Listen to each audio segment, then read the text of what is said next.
Oke, baiklah melanjutkan pembahasan sebelumnya, kita sudah bicara tentang pronunciation, phonetic symbol, kemudian kita juga sudah membahas parts of speech, kemudian phrase. Nah, kini kita sampai pada pembahasan tentang sentence. Oke, sentence atau kalimat itu definisinya adalah satu rangkaian kata ya, satu rangkaian kata yang berpola subject plus verb. Ingat, itu kuncinya. Subject plus verb.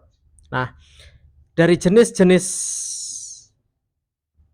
sentence ini kita bisa meninjau dari bentuk verbnya. Apakah dia verb murni? Ya, verb murni itu berarti dia bukan to be.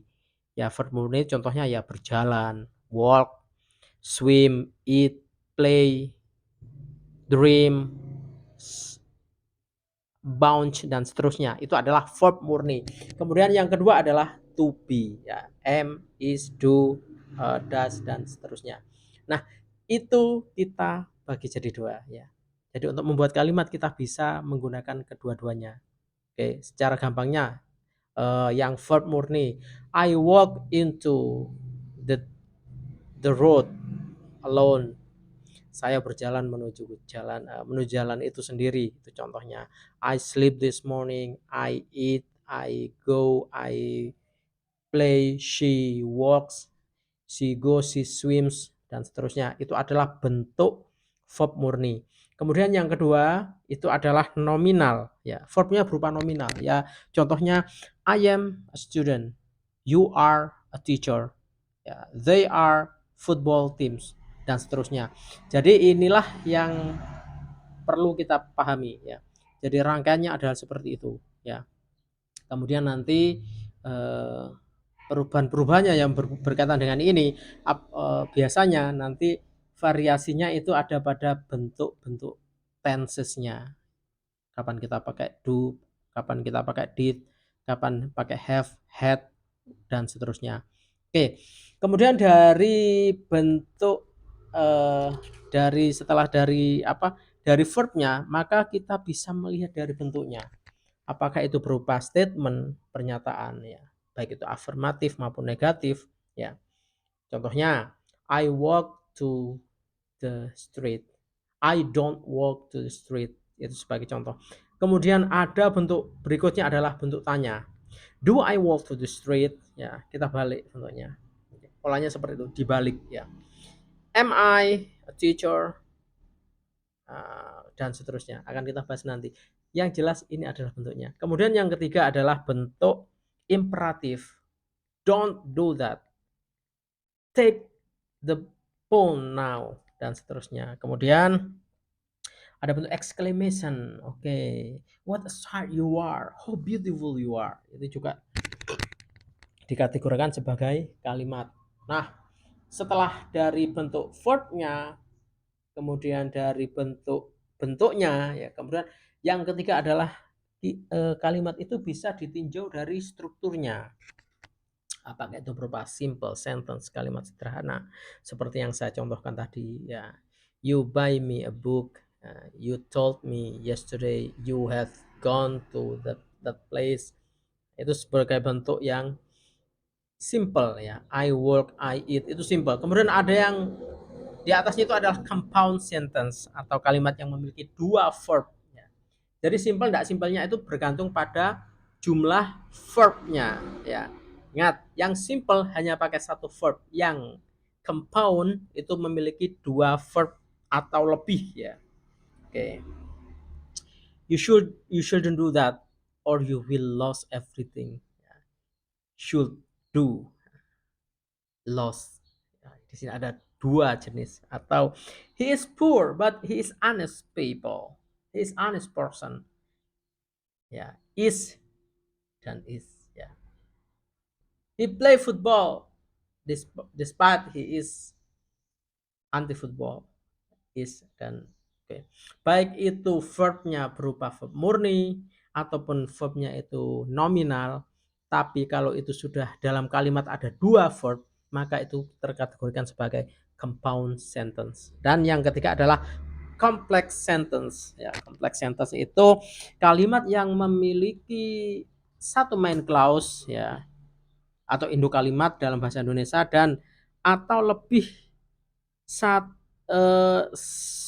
clause-nya atau anak kalimatnya. Kita mengenalnya dengan kalimat majemuk ya. Oke. Contohnya ya, ada adverbial di sini nanti kita akan berbicara tentang adverbial clause, ada noun clause, dan ada adjective clause. Nanti untuk complex sentence ini akan kita bahas lebih rinci lagi di bagian yang lain, di video yang lain. Tapi sebagai contoh akan saya berikan contohnya adverbial clause itu adalah while he was walking home, he saw an incident. Ya. Jadi ada dua kalimat atau lebih di sini. Ya. Oke. The man who play football is my teacher. Itu contoh yang lain. Oke. Jadi nanti akan ada pembahasan lain. Jadi complex sentence itu memiliki main clause dan sub clause. Itu bedanya dengan compound sentence. Oke.